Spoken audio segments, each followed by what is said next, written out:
Hindi madali maging isang bayani, pero kakayanin ito, pati na ng mga taong may kapansanan o may pisikal na limitasyon. Sa kabila ng kanyang karamdaman, ang isang may bahay sa Davao ang nagpakita ng pambihirang determinasyon na matulungan ng kanyang mga kababayan na makakita ng pagkakakitaan.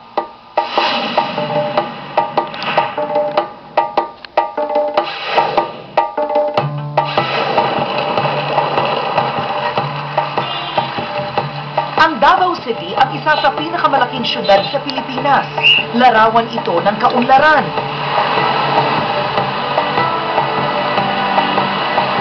Pero isang oras mula sa sentro ng syudad, ang barangay Anggalan. Bahagi pa rin ito ng Davao City. Pero malayo na ang itsura at estilo ng pamumuhay rito kumpara sa sentro. Mukha kasi ng kahirapan ang mababakas sa lugar.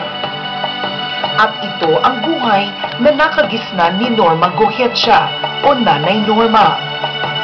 Ako ang pinakamagulang sa lahat naming magkapatid, panganay. Kaya hindi ako nakaaral kasi sa kahirapan ng pamilya namin.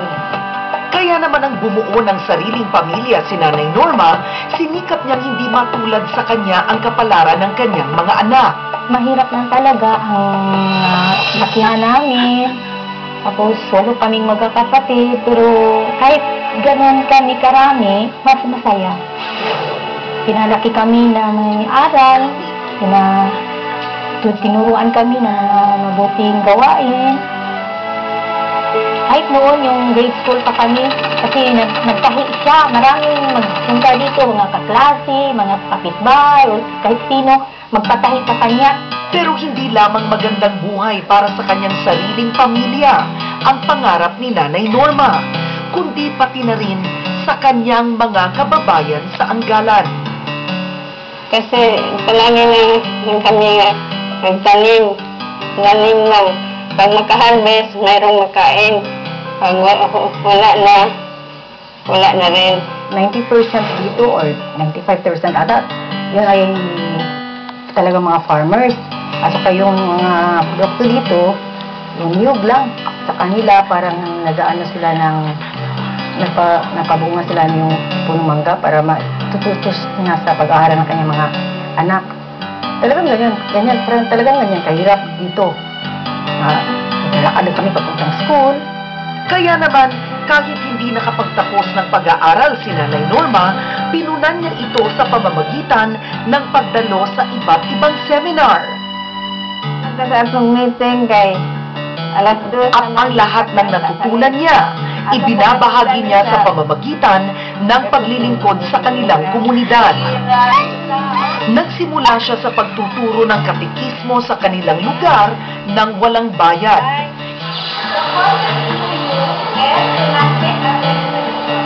Isa nga sa kanyang naging estudyante noon si Jean Orgenio, na isa na rin guro ngayon. Noong panahon na yun, 50 plus siguro kami, 60. Kasi sa loob ng kapilya namin, sumilit na simbahan. So, nakikita mo yung pasyensya talaga. Kasi mag-isa lang siya nagtuturo nun. And then, ang oras nun kasi alauna hanggang alas 5. So, 4 na oras, tapos mga bata malilikot. Siya yung nagtuturo, siya yung nagsasabi. So, ngayon, ako naman yung naging teacher, kahit hindi religious, so, na-incorporate ko rin yung pasyensya na parang naturo niya sa amin noon. Mauli ang atong record yun sa Anggalan.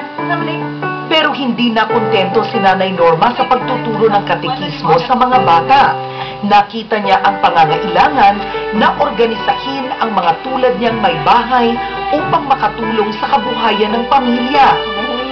Meron kami vision na pagdating ng year 2009, lahat kami ay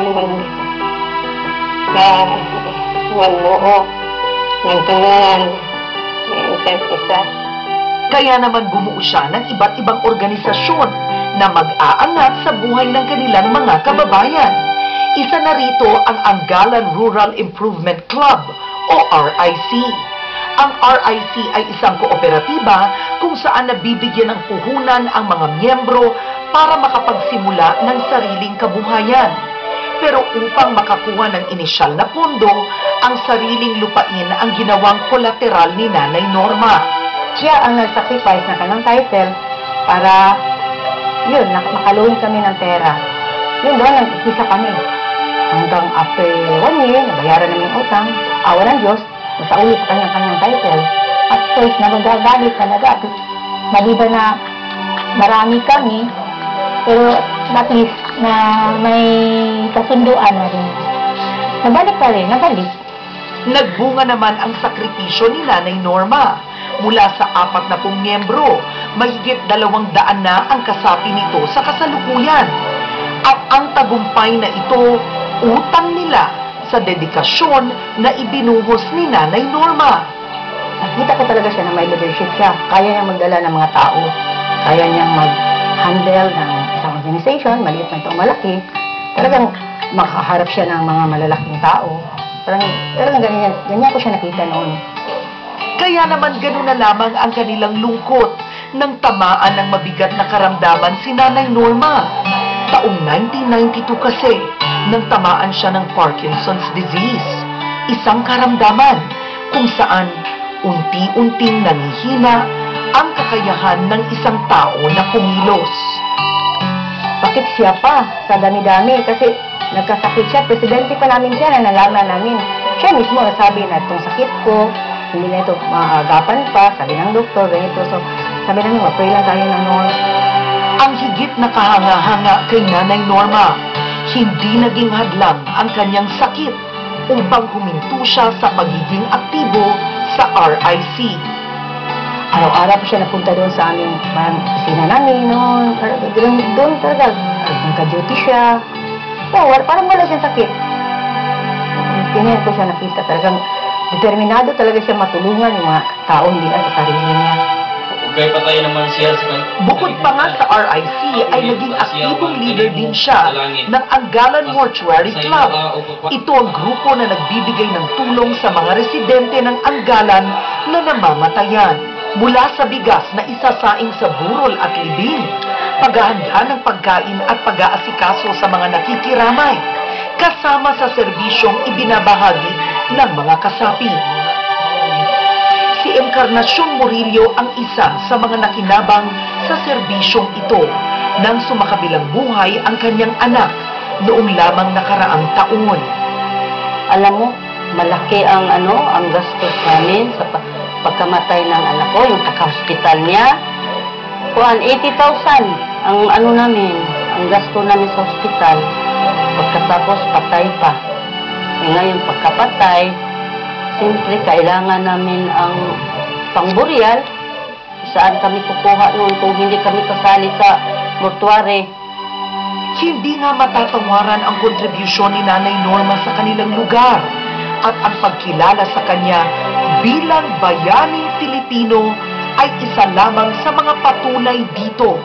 Pero higit sa medalya, ang nanaisin daw ni Nanay Norma na mas magandang pagkilala ay ang tularan ng iba pang Pilipino, ang kabayanihan kanyang isinabuhay hanggang sa kasalukuyan.